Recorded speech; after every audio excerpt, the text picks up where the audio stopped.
തണുപ്പൊക്കെ ആയി തുടങ്ങി ബോഡി പെയിനൊക്കെ അത്യാവശ്യം വന്നു തുടങ്ങുമ്പോൾ ആദ്യം വിചാരിക്കുന്നത് കുറച്ച് ബീഫ് ബോൺ സൂപ്പ് ഉണ്ടാക്കി കുടിക്കാമെന്ന്. പക്ഷെ അതിൻ്റെ ഓയിലി ടേസ്റ്റ് ഓർക്കുമ്പോൾ വേണ്ടാന്നും തോന്നും. അതിന് പകരമായിട്ടൊരു കിഡിലൻ ടേസ്റ്റുള്ള ബീഫ് ബോൺ കറിയാണെങ്കിലോ, നല്ല ടേസ്റ്റിയും ഹെൽത്തിയും ക്ലൈമറ്റിന് പറ്റിയ ചൂടോടെ കഴിക്കാൻ ഒരു ചാറ് കറിയുമാണിത്. മുട്ടിച്ചാറ് എന്നാണ് കറിയുടെ പേര്. നമ്മുടെ എല്ലിനും ബോഡിക്കും മാത്രമല്ല സ്കിന്നിനും ഇത് കഴിക്കുന്നത് നല്ലതാണ്. ബാക്കി ബെനിഫിറ്റ്സ് ഡിസ്ക്രിപ്ഷനിൽ കൊടുത്തിട്ടുണ്ട്, നോക്കാൻ മറക്കണ്ട. ഈ എല്ലിൻ്റെ അകത്തുള്ള ബോൺ മാരോ അഥവാ മജ്ജ ഒരിക്കലെങ്കിലും ഇങ്ങനെ ഉണ്ടാക്കി കഴിച്ച് നോക്കേണ്ടത് തന്നെയാണ്. ടേസ്റ്റ് പറഞ്ഞറിയിക്കാൻ പറ്റില്ല.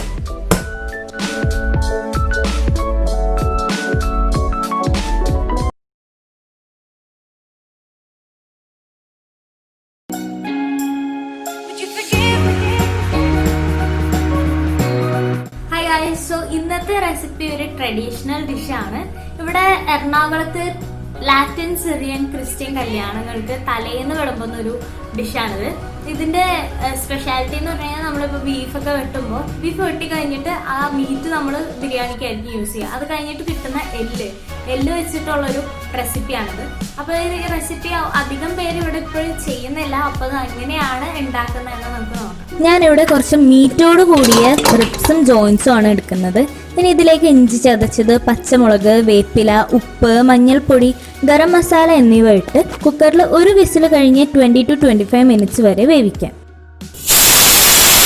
ഇനി തേങ്ങാപ്പീരയും ജീരകം, വെളുത്തുള്ളി, പച്ചമുളക് അരച്ച് പേസ്റ്റ് ആക്കാം. അപ്പോഴേക്ക് എല്ലാം റെഡി ആയിട്ടുണ്ട്. ഇനി സവാള, വേപ്പില, ഇഞ്ചി, പച്ചമുളക്, നമ്മുടെ മസാലകളും മൂപ്പിച്ചിട്ട് അതിലേക്ക് അരപ്പും ഇടാം. ബാക്കി അരപ്പുണ്ടെങ്കിൽ അതിലേക്ക് വെള്ളം ഒഴിച്ച് കഴുകി ഒഴിക്കാം. ഒന്ന് തിളച്ച് കഴിഞ്ഞ് അത് എല്ലിലേക്ക് ഒഴിക്കാം. നല്ല രീതിയിൽ നെയ്യ് വരും. വേണമെങ്കിൽ ഇതേപോലെ എടുത്ത് കളഞ്ഞിട്ടോ. ഒന്ന് തിളച്ച് കഴിയുമ്പോഴേക്കും സംഭവം റെഡി. ഇനി ലേശം ചോറും ബീഫ് കറിയും മുട്ടിച്ചാറും കൂട്ടി അങ്ങ് കഴിക്കാം. ഇതിൻ്റെ ചാറും മീറ്റും അപാര ടേസ്റ്റാണ്. ചോറിന് കറിയുമായി സൂപ്പ് ഇഷ്ടമില്ലാത്തവർക്ക് നല്ലൊരു ഓപ്ഷനുമാണ്. ഇതിന് മുന്നേ ഉള്ള പോസ്റ്റിൽ ബെനിഫിറ്റ്സും കൊടുത്തിട്ടുണ്ട്. അപ്പോൾ ട്രൈ ചെയ്ത് നോക്കിയിട്ട് പറയാൻ മറക്കണ്ട. Thanks for watching.